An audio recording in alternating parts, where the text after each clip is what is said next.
Então, hoje nós vamos falar sobre os benefícios da prática do Evangelho no lar. Claro que quando estou com uma plateia, eu geralmente pergunto, alguém que já conhece o que é o Evangelho no lar? Mas acredito que aqui todos já devam conhecer, devam estar já praticando. Mas o incentivo sempre vai para falar da importância desse momento em que nós fazemos esse culto do Evangelho. Que às vezes a gente, vamos fazer o Evangelho, mas pode não ter ainda aquela consistência, aquele vigor de pensamento de dizer, não, este é o momento sublime. É sobre isso que nós vamos falar. Na primeira imagem aqui, então nós já temos aqui uma representação, naturalmente, que Jesus realiza já o primeiro evangelho no lar na casa de Pedro. Era comum Jesus reunir-se geralmente à noite, até porque os discípulos também tinham suas atividades comerciais, era natural, mas reunia-se pelo menos com alguns discípulos, aqueles que podiam.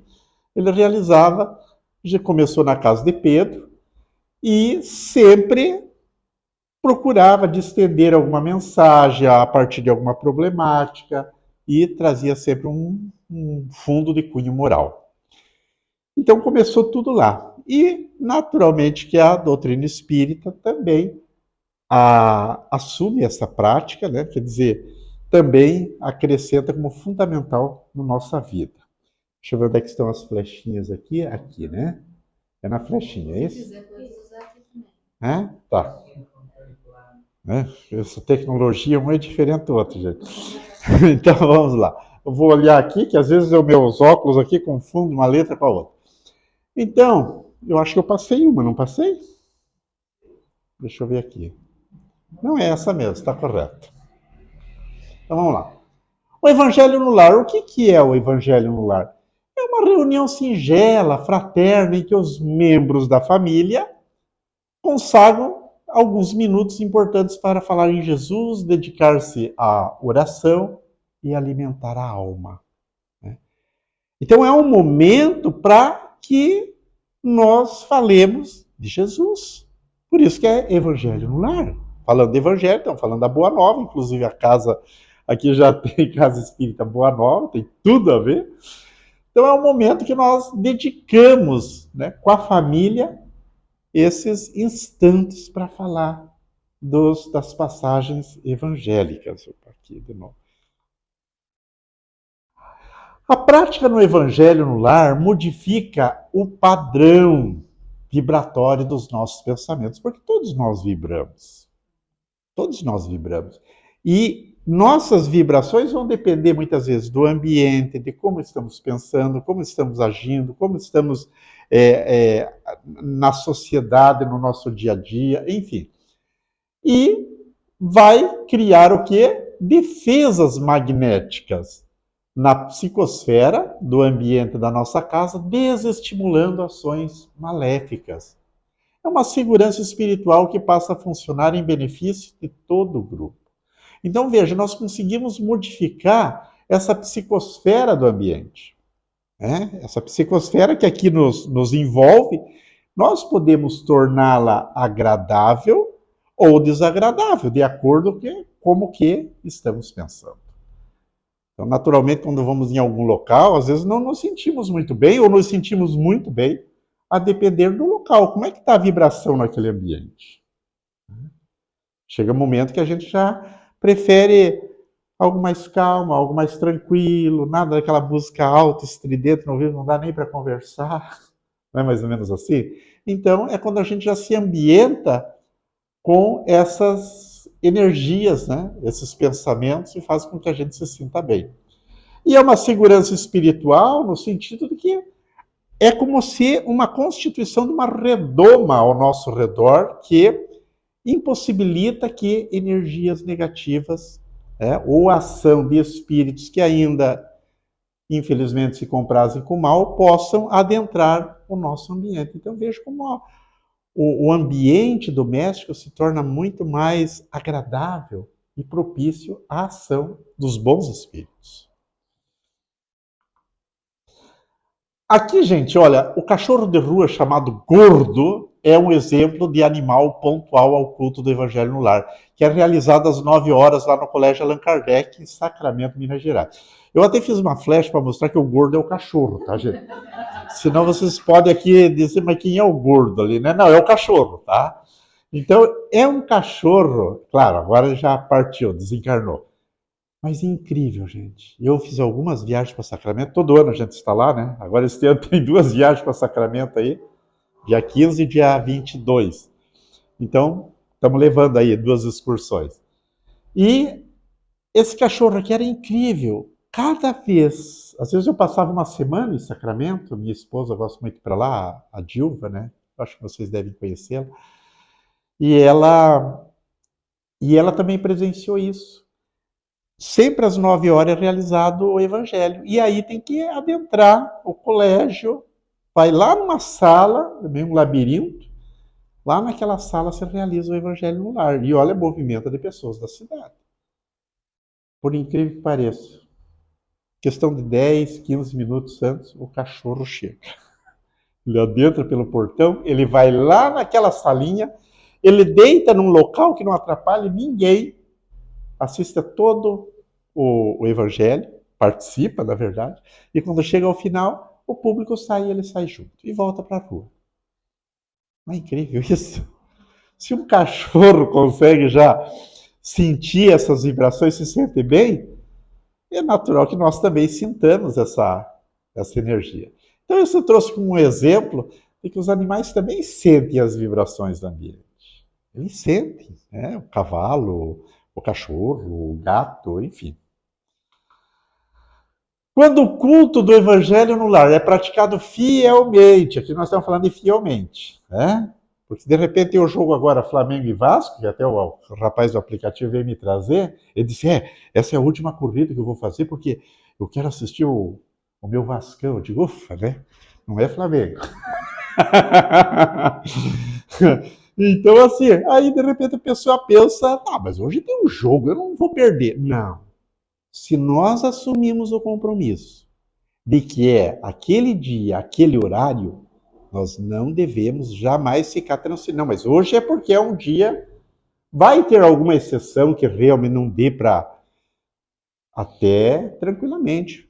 Avisa com antecedência a espiritualidade, olha, amanhã não vai ser possível, na próxima semana. É uma situação assim, mas deve-se sim cumprir o dia e o horário. Porque a espiritualidade estabelece quem vai acompanhar aquela família no lar. Agora a gente dá o cano, como se diz no popular? Não dá, né? Então, se é cumprido a data fielmente e o horário também semanalmente estabelecidos, atrai-se para o convívio doméstico quem? Espíritos elevados, superiores, que orientam e vão amparar, vão estimular e vão proteger a todos daquele lar. E a espiritualidade, esses espíritos já se fazem presentes, eles já nos conhecem, principalmente quando a gente já está realizando o evangelho no lar, olha, há muito tempo. Então, eles como que já fazendo parte da família, embora que eles provavelmente já fazem parte da família espiritual, tá? Então, cumprir com esses dias e horários fielmente. A presença, então, de espíritos iluminados no lar afasta aqueles de índole inferior. Claro. Que desejam a desunião e a discórdia. E geralmente isso muito mais por ingenuidade e ignorância desses espíritos. O ambiente torna-se posto avançado de luz, onde essas almas dedicadas ao bem estarão sempre presentes, quer encarnadas, quer desencarnadas. Então, quando nós falamos aqui desses espíritos que às vezes querem a desunião e a discórdia, é quando o lar não tem essa proteção. Quando no lar praticamente é um campo de guerra. Agora, se há um bom convívio por parte do marido, da esposa, procuram sempre estabelecer um diálogo, e isso em relação aos filhos também, eles percebem como é que está esse relacionamento, tudo fica mais tranquilo. Já não tem, não é natural durante a adolescência já bater porta já não bate mais porta, gente. Já vai ter um outro comportamento. Porque até fica chato, né, para o marido, principalmente para a esposa, ter um comportamento que vai de encontro à prática que ali é estudada. Então, o que nós temos que fazer é que vá ao encontro daquilo que Jesus nos traz. Senão fica o ambiente propício a esses espíritos infelizes que muitas vezes querem efetivamente que o evangelho não se realize, não se dê. E para isso a gente tem que ter essa consciência. Não, eu vou realizar. Desliga tudo, desliga celular, já se posiciona alguns, pelo menos 2, 3 minutos antes. Não, agora é o evangelho. Coloca a água, prepara a mesa, e faz a coisa. É simples, né? Mas se desliga. Ah, mas estou com uma fome. Come antes ou come depois? Né? Ah, mas eu vou tomar um banho antes. Tudo bem, mas desde que você esteja aqui antes. Quer dizer, tem que ser essa disciplina. Senão daqui a pouco sai, vai para cá, vai para lá. E a gente precisa manter essa consciência, essa disciplina que Emmanuel tanto cobrou do Chico Xavier.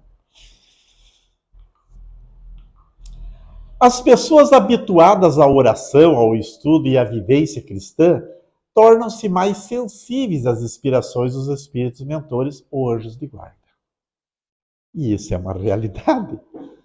Quando nós estamos mais propensos a recepcionar as orientações da espiritualidade, é porque já estamos abertos a essa sintonia, a uma psicosfera melhor. Quando adentramos uma casa espírita, é comum observarmos que já há, por parte das pessoas, um comportamento mais de introspecção. Porque elas vão se ambientando com aquela psicosfera. Esqueçam seus problemas lá de fora, pelo menos durante aquele tempo da palestra. Agora, eu vou me concentrar na palestra. Às vezes a gente vê, né? Pelo menos eu vejo de vez em quando, no Cefac, do qual eu faço parte, às vezes toca um telefone, depois a pessoa pega o telefone, sai da palestra para atender o telefone. Claro, vai ter aquelas exceções, alguma situação, não dá para deixar de atender. Mas o correto é que a gente já coloque num vibracol, observa lá, não atrapalha, e mantém esse ambiente. Eu conto isso porque nós tínhamos alguns médiuns em Sacramento, foi feita toda uma prece final, e foi uma psicofonia da nossa querida, como é o nome dela agora? Nossa, me fugiu. Alzira França. E Eurípides passando toda uma mensagem. Aquele ambiente, os médicos disseram, nossa, ficou assim tão iluminado, ficou uma coisa, sabe, que a gente pode sentir. Quem é médico tem um pouco mais de mediunidade ostensiva sente. Não é o meu caso. Eu já não tenho essa mediunidade que alguns têm aí, né? Mas foi interessante porque terminou a prece, em seguida muitos já pegavam o celular para olhar se tinha alguma mensagem, coisa assim. E esses médicos comentaram que naquele momento que terminou a prece, quando as pessoas pegaram o celular, aquilo se desfez muito rapidamente, toda aquela psicosfera que estava ali. Porque daí, claro, entra os nossos pensamentos mundanos e interrompeu aquele momento que deveria ser ter sido talvez um pouco mais prolongado. O Divaldo Franco, quando eu estive na Colômbia, eu estive lá com o Júlio Tibes, que em dezembro do ano passado ele passou para espiritualidade. Nós conversamos com o Divaldo, que voltou no mesmo voo, aquela coisa toda, próximo dos nossos assentos, e perguntamos, Divaldo, mas não seria normal vir uma mensagem do Bezerra no final lá do evento? Daí ele disse, sim, mas não foi possibilitado em função das atividades culturais que foram apresentadas, com danças sensuais, então não possibilitou para aquele momento. Então veja como é importante. Veja como é importante um ambiente agradável, saudável. E assim, consequentemente, tornam-se mais sensíveis a essas inspirações. Né? Tornam-se mais sensíveis. Essas inspirações vêm, mas desde que nós estejamos preparados, às vezes queremos uma cura, queremos. E a dificuldade é de nós estabelecermos essa sintonia com a espiritualidade maior. Às vezes eles estão ali, eles querem nos atender, mas a gente está no bababá, bababá, bababá, e não sai daquilo. Então eles também têm uma dificuldade, muitas vezes, de se aproximar de nós, porque nós não damos vazão a eles. Nós não paramos com os nossos pensamentos, estão sempre sobrecarregados. Às vezes é necessário parar. E a coisa fica melhor. Então, o momento do Evangelho é o momento para fazer isso. Claro que se a gente pudesse, durante o dia todo, estar sempre sintonizado com as esferas maiores, seria maravilhoso. O culto do Evangelho no lar é uma fonte de alegria e bênçãos para a família que o realiza. Pelo menos deve ser. Né? A família, ao fazer a oração, liga-se com Jesus. Porque ele mesmo já dizia: onde estiverem duas ou mais criaturas reunidas em meu nome, eu entre elas estarei. Claro que Jesus está dizendo: não, mas eu faço o meu evangelho sozinho, então Jesus não está lá, não. Quando nós estamos mesmo sozinhos, que eu realizei o evangelho durante anos, 6 horas da manhã, era o meu horário do evangelho. Fazia o evangelho sozinho, eu. Mas eu sabia que ali havia uma comunidade espiritual junto. Então isso era muito interessante. Porque eu sentia que eu tinha que fazer o evangelho, porque só dessa forma eu saía de casa bem, enfrentava o cotidiano de uma forma mais equilibrada.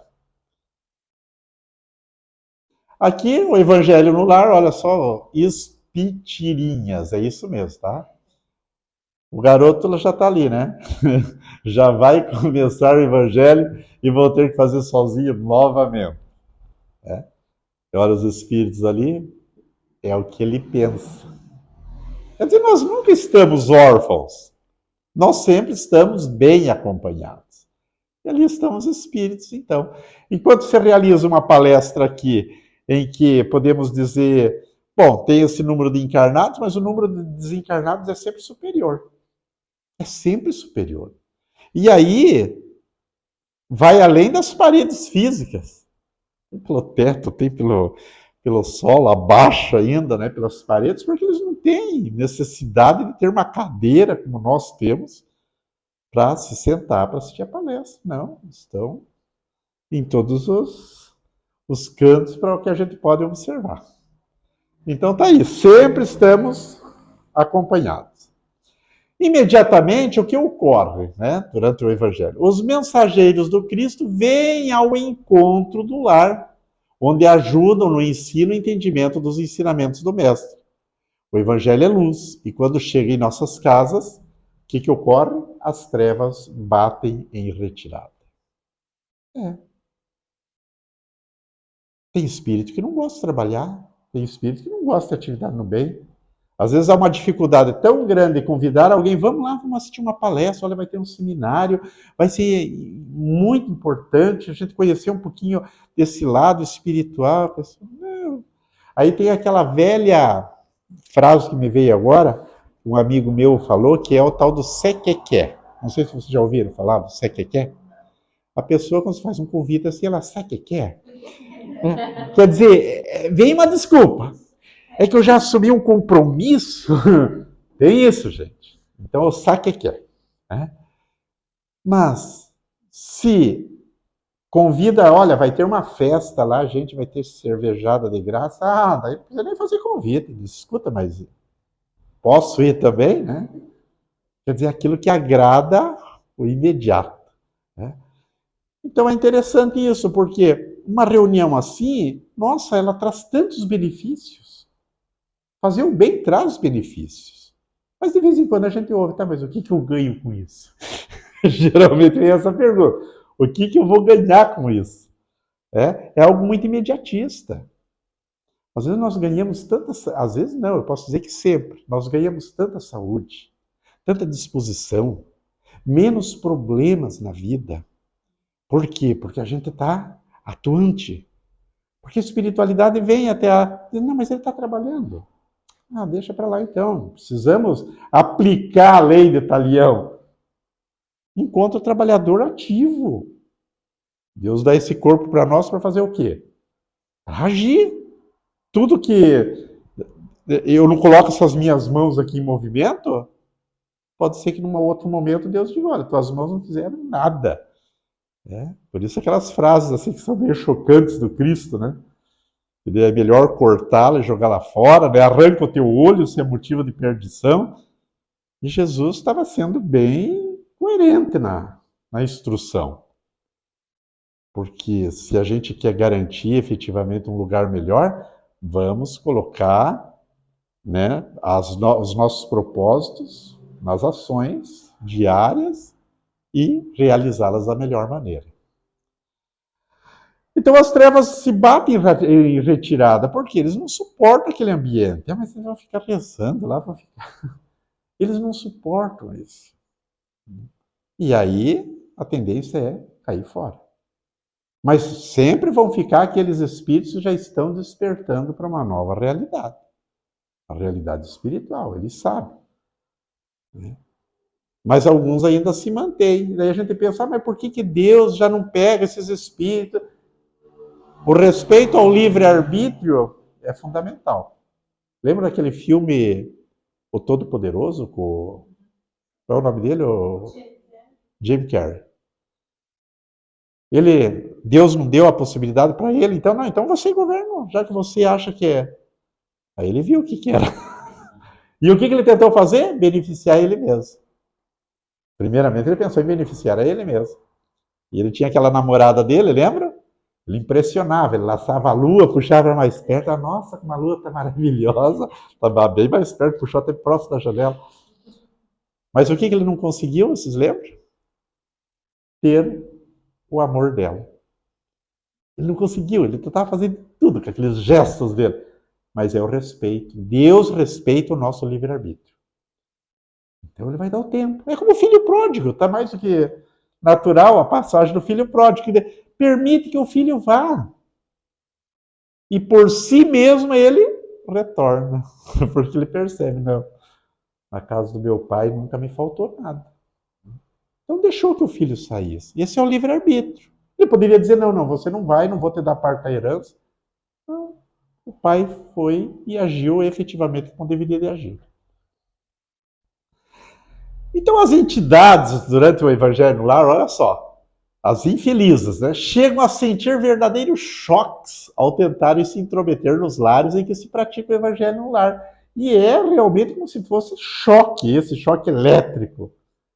A espiritualidade tem esse armamento de choques elétricos, que é para afastar espíritos que às vezes tentam invadir os locais. Então eles também têm uma forma de se proteger. Claro, não se preocupe, ninguém precisa se preocupar que não vai ferir ninguém, porque eles já estão desencarnados. Mas é uma forma magnética de dizer, não, aqui vocês não têm espaço. Não tem. Né? Quantos livros a gente já leu que às vezes o espírito tem que dizer, não, infelizmente, nós não podemos acolhê-la aqui dentro. Vai desestruturar todo o ambiente. Né? Da mesma forma aqui. Então, eles sentem verdadeiros choques e não conseguem adentrar isso, desde que naturalmente haja essa disposição de transformar esse lar num ambiente fraterno e paz. Então, a paz do mundo começa entre quatro paredes. Jesus Cristo que nos traz isso. Entre quatro paredes significa começa dentro do lar. Não adianta a gente dizer, mas eu gostaria de paz no mundo, mas a gente às vezes é meio violento nas nossas ações.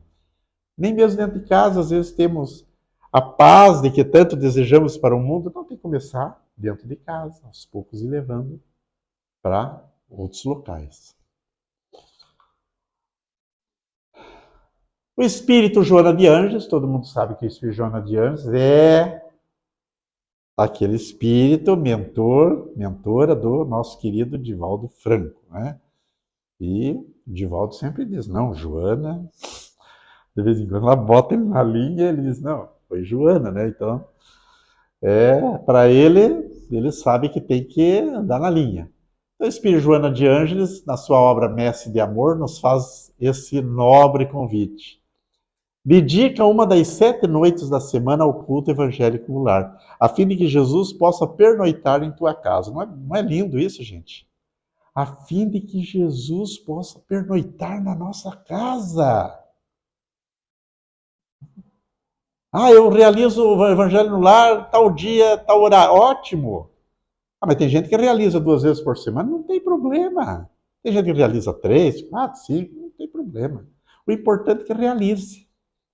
E o faça com toda a disposição, né? Com alegria. Como que realmente levando em conta essa passagem. É Jesus que está ali pernoitando conosco. Prepara a mesa, coloca água pura, sabe? Pode colocar, lá em casa nós temos umas tacinhas, assim, sabe? Tacinha. Então chega a visita, vem cá, nós temos o evangelho. Aí a gente explica, né? Quando a pessoa. É uma pequena prece que nós fazemos, né? 15 minutos, 15, 20 minutos. Geralmente, para quem faz uma vez por semana, meia hora é um tempo maravilhoso. Mas nós lá praticamente fazemos 3 vezes por semana. Então aí a gente faz de 15 minutos, tá? Um tempo legal. E aí distende a mensagem da fé, enlaça a família e ora. Jesus virá e visita. E que livro nós utilizamos? O Evangelho segundo o Espiritismo, né? Ah, mas eu não tenho o Evangelho. Pega lá o Novo Testamento. Faz parte da Bíblia. Pega a Bíblia lá, vai lá no Novo Testamento, lá nas passagens de Jesus, lá dos evangelistas. Tudo bem, mas o bom mesmo é que o Evangelho no Lar, que nós temos aqui também, né, seja o chamado livro de cabeceira. Porque ele é um roteiro da felicidade. Esse livro tem que estar à nossa disposição todos os momentos. Eu tenho certeza que aqui muitos já devem ter saído de casa e, de repente, cadê o celular? O que a gente faz? Volta até em casa. Não sei se vocês fazem isso. Volta até em casa para pegar o celular. Então, se a gente pudesse fazer isso com o Evangelho... Ih, cadê o Evangelho? Deixei o Evangelho em casa. Não, eu vou voltar.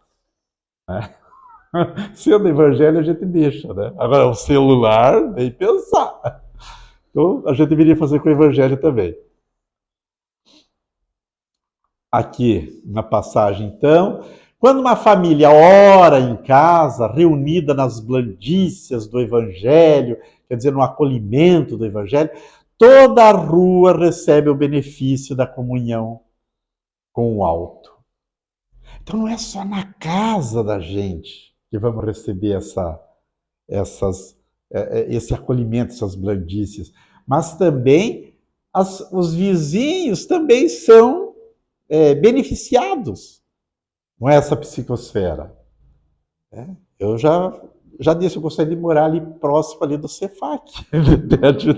Pelo menos a gente garante um bom amparo. E tem a mulher lá que agora, ela disse, olha, que bom que eu moro aqui ao lado da Casa Espírita, porque aqui eu sou feliz. Eu estou com medo de sair daqui e perder essa felicidade. E de certa maneira ela tem razão. Por quê? Porque todo aquele ambiente ali tem uma proteção. Esse ambiente aqui também tem uma proteção. Quem é vizinho aqui, ali, loja de baixo, também, de certa forma, vai receber, sim, de acordo, claro, com também os merecimentos, né? Então, vamos receber esses benefícios da comunhão com o alto. Se alguém mora em apartamento, é o meu caso, e alça aos céus a prece da comunhão em família, todo edifício pode se beneficiar, qual lâmpada ignorada acesa na escuridão. Quando a gente está numa rua escura, né, a gente sempre fica apreensivo, não é verdade? Mas quando vê que tem uma luz lá na frente, a gente até apura o passo, né?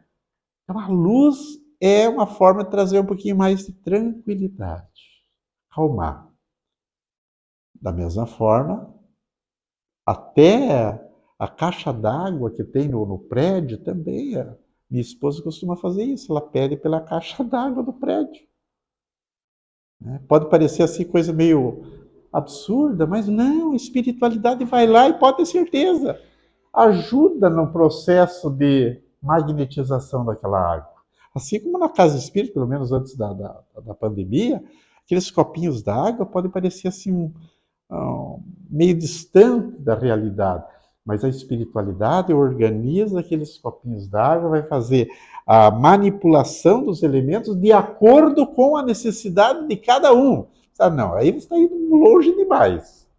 Não é magnetizada, alguns falam fluidificado, mas o correto é magnetizado, né? Porque a água é um fluido. Mas aquele que vai pegar aquele copinho já está preparada para ele. Ah, mas pego aleatoriamente? Não, aleatoriamente para nós. Mas eles têm uma organização. É incrível. Até uma vez eu fui para pegar um copinho d'água, o seu Pedro Zappa, que também já é desencarnado, grande Pedrinho Zappa. Ele não pega esse aqui, Marcos. Ah, tá bom, peguei o outro, né? Mas ele tinha mediunidade, ele devia saber o que estava fazendo. É. E eu me recordo que em Sacramento também. Alguém conhece Sacramento aqui? Não, ninguém conhece? Então qualquer hora vocês vão para lá. Lá em Sacramento tinha a casa lá da Igorina Cunha. E aí a gente ia para lá e eu me recordo que eu estava lá na plateia e uma médium comentou que eles saíam distribuindo a água e numa bandeja tinha um copo com água.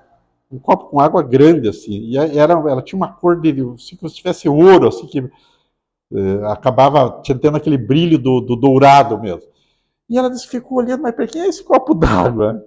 E foi passando. Quando chegou em mim, eu peguei aquele copo. E naquele dia foi interessante, porque eu fiquei pensando, antes de eu tomar água, eu fiz como... Posso fazer uma limpeza, né? Não só no corpo físico, mas no corpo perispiritual nosso, que vai ajudar o espírito. E quando eu tomei aquela água, eu tomei devagarinho, sentindo, sabe? Cada gole, imaginando essa limpeza. E depois essa senhora veio comentar comigo que ela ficou olhando, ela chegou a se virar de costas para saber para quem que era aquela água, que era um copo grande e os outros eram tudo copo menor. Eu digo, eu estava tão necessitada, ou talvez por essa disposição de levar, né, grupos para lá, para conhecer. Então, tudo tem uma razão, não é aleatório. Nada acontece a esmo, tudo tem um direcionamento. Opa, aqui. A oração em conjunto amplia os horizontes mentais e eleva as almas na direção do bem. Olha só, amplia.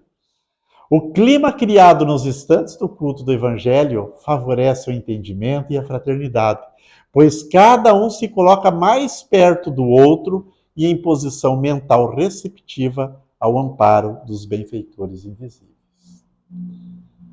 Quando nós estamos já harmonizados, nós nos colocamos mais receptivos. A espiritualidade consegue trabalhar, consegue aproximar-se de nós e fazer verdadeiros tratamentos. Não é aquela coisa de chegar aqui com muleta e jogar tudo pela janela e já sair andando. Mas o tratamento são sessões de tratamento, que às vezes pode levar anos. Mas as pessoas já sentem uma certa serenidade. Parece ser, não, eu gosto de ir lá na casa. Lá eu me sinto bem. Eu participo das palestras, eu fico feliz. E agora estou participando de estudo também, porque estudar na casa é fundamental. A gente faz amizade com as pessoas, se conhece, o grupo é mais coeso. E não é porque, mas a casa é pequena. Eu conheço muitas casas pequenas que, olha, dão um show de organização. E às vezes quando a gente participa de uma casa grande, que imagina, mas a casa é grande lá de você. Mas às vezes não tem aquela coesão que vamos encontrar num grupo menor. Que quando vai para uma atividade, vai em peso. Eu lembro quando eu participava do encontro fraterno, nós éramos o quê? Uns 12, 15 pessoas. Mas quando íamos para as atividades, íamos em peso. Então, proporcionalmente, era bem maior, em termos de porcentagem. E às vezes tem uma casa que tem 200, 400 trabalhadores, mas na hora de participar, pode até ser maioria no evento, mas se for observar, representa 0,5%, 1%, 2%, não representa aquilo que efetivamente deveria ser.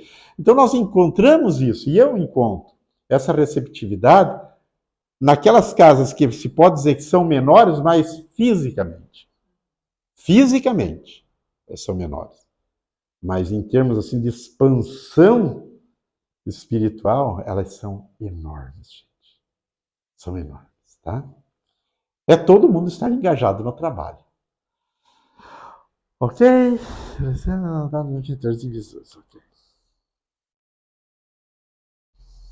Quando não temos a prática da oração no lar, o ambiente fica carregado, negativo, formando nuvens escuras e doentias, e às vezes ficamos doentes e não sabemos por quê. Observar como é que está o meu lar. Para quem estuda o céu e o inferno, eu dou esses dois estudos lá no Cefac, na quarta e na quinta, e a gente sabe que céu e inferno é estado de consciência. Mas quando a pessoa diz, lá em casa está um inferno, aí a gente já imagina, né? Até pela arte cênica que a pessoa faz, né? Está um inferno. Né? Lá em casa está um paraíso. Opa, maravilha. Mas é em função de quê? Como é que vocês têm feito prece? Têm feito oração? Não, lá, querer fazer evangelho no lar é arrumar briga. Faz sozinho que seja. Se o esposo não quer, ou a esposa não quer, faz você. Mas o nosso filho, ele não quer participar. Não, mas não é para obrigar ninguém a participar. Vão fazendo. E com o tempo, talvez ele diga, não, eu vou começar a participar lá. Claro, porque a espiritualidade vai trabalhando o ambiente. Mas não queira um progresso já no primeiro dia, no segundo. É um processo.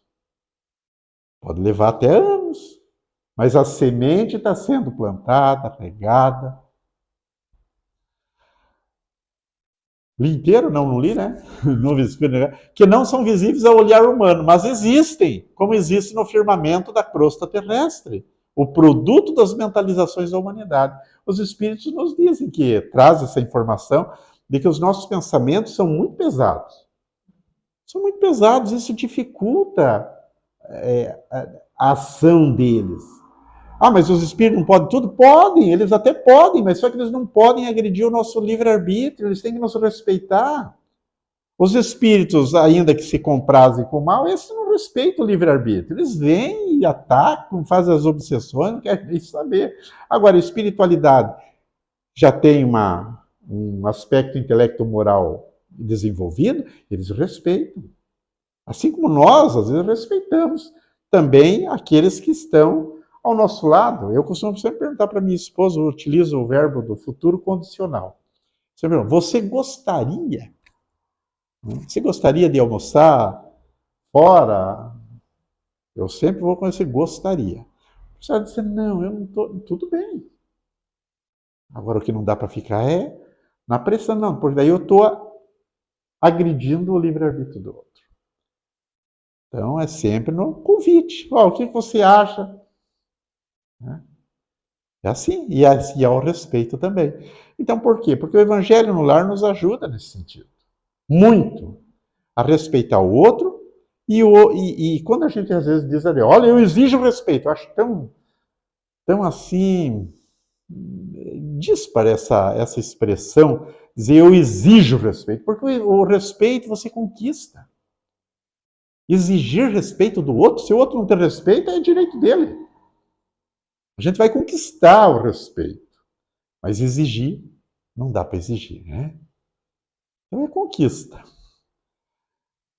Então essas mentalizações dificultam a ação dos espíritos.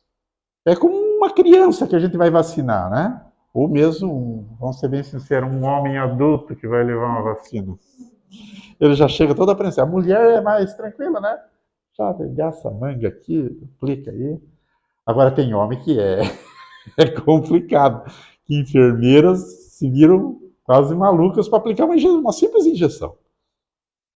Agora, se a pessoa já vai, não pode aplicar aqui, eu já. Tá, tranquilo. Não é mais tranquilo para o profissional que vai aplicar a injeção? Agora, se é aquele que já chega, não quero, não quero. Daí dificulta. Aí tem que agarrar a força mesmo. Mas é mais ou menos isso. Jesus, como sempre, nós sabemos, né? Não é o fato que ele esteve na Terra 2000 anos atrás.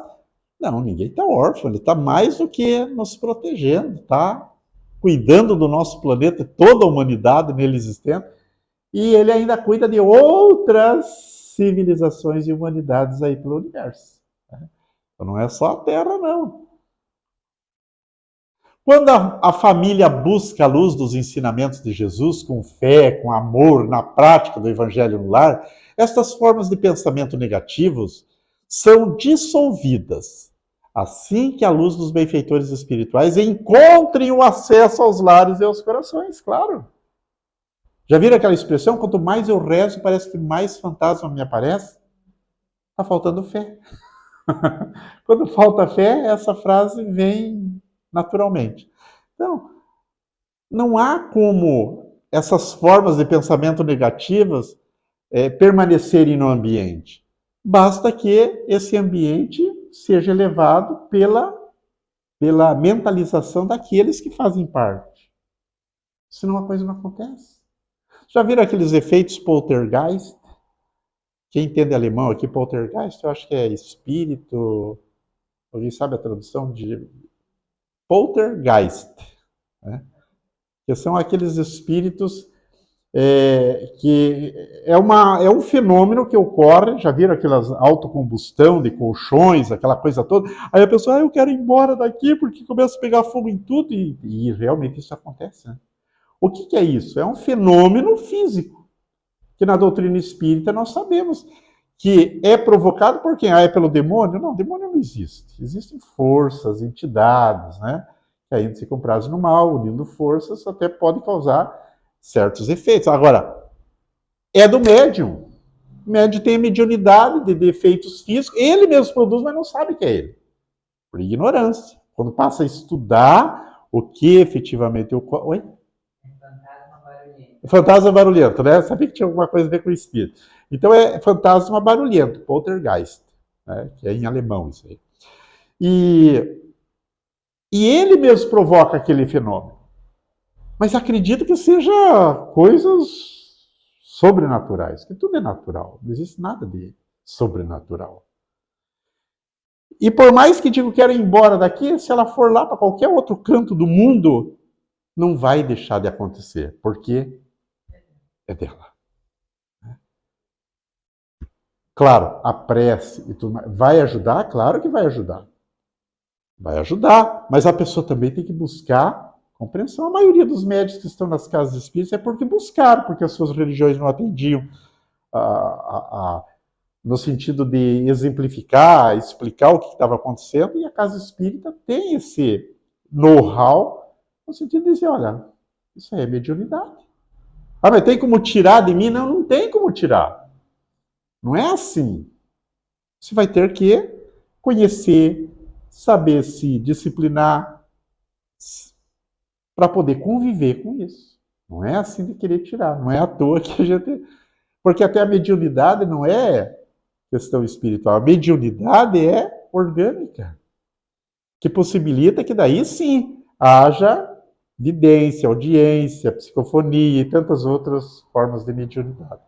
Mas é orgânica. Aqui deu a campanha da FEB, então amplie o bem que existe em você, participe, faça e ensine a fazer o evangelho no lar. Alguns até perguntam assim, mas eu tenho filhos em casa, devo colocar os pequenininhos? É interessante que a gente faça um outro momento com as crianças, sabe? Porque se você vai fazer o evangelho, aquela linguagem adulta, é preferível fazer ali entre os adultos, entre os jovens que já têm esse conhecimento. Agora, com criança pequenininha, tem que ser diferenciado. E tem que ter aquela habilidade da pedagoga, que toda mãe é uma pedagoga. Então, ela sabe como falar com a criança, exemplificar. Às vezes pode parecer que a criança não está entendendo nada. Não, ela está captando sim. E esses espíritos que chegam, eles já reclamam a atenção dos pais para que lhes fale de Jesus. É incrível isso, gente. Está tudo interligado.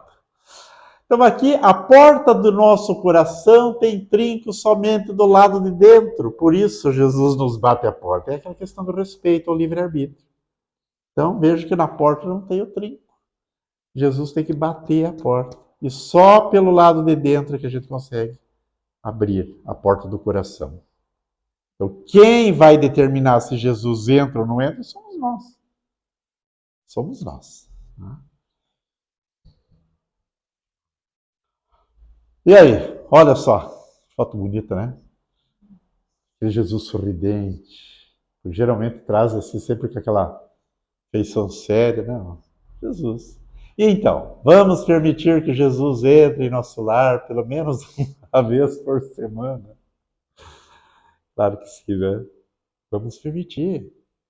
Se nós queremos ser felizes, buscamos a felicidade, buscamos essa, essas bem-aventuranças no sentido de fazer com que a gente se sinta melhor, se sinta bem, sinta felicidade, os problemas cotidianos desapareçam. Não é que eles vão desaparecer, mas a gente vai encarar de uma forma melhor a vida.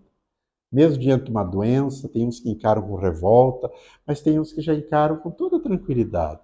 Ainda que diga que Deus quer assim. Não, Deus quis assim. Claro que Deus quer o melhor para nós. Mas a gente tem que lembrar que a dor ainda faz parte do processo de amor. A dor faz parte do processo de amor. A dor ainda é a grande alavanca de progresso do espírito.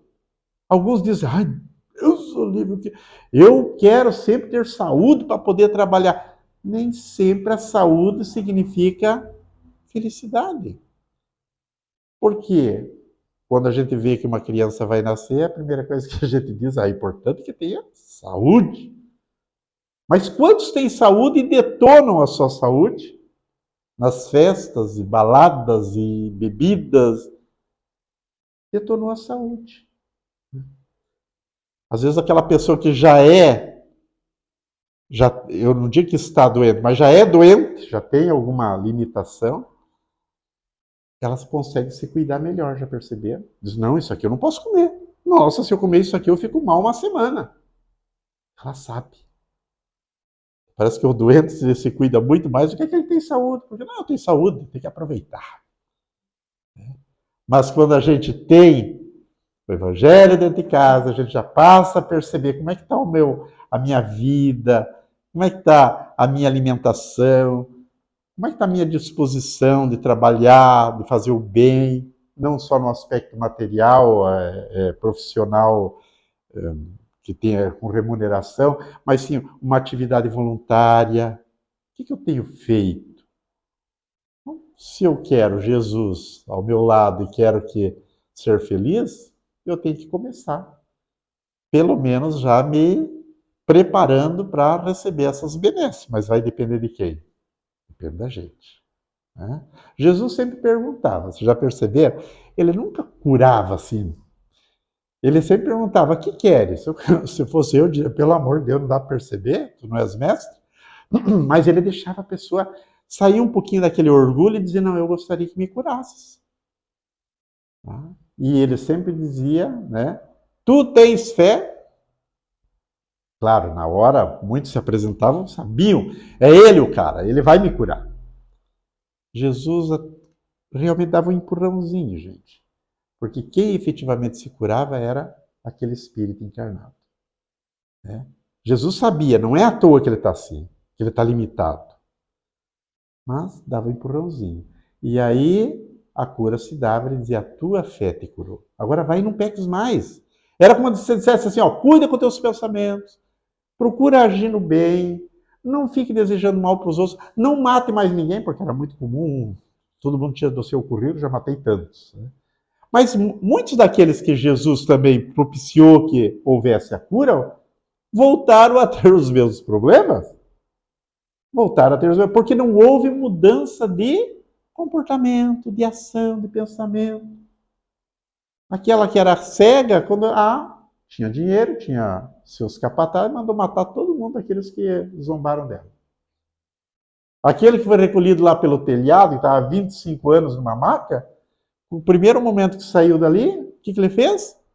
Ele disse, agora eu vou lá para os lupanários da vida. Né? Aproveitar a vida. Voltou a ter um problema. Quer dizer, não era à toa que ele estava já daquele jeito. Ah, como é que o Marcos sabe dessas coisas?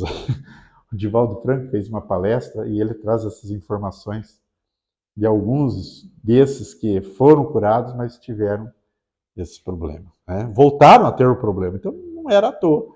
Então tinha que haver mudança de comportamento. Não adianta a gente fazer todo um tratamento de emagrecimento, né? E não mudar o hábito alimentar, atividade física, enfim. Né?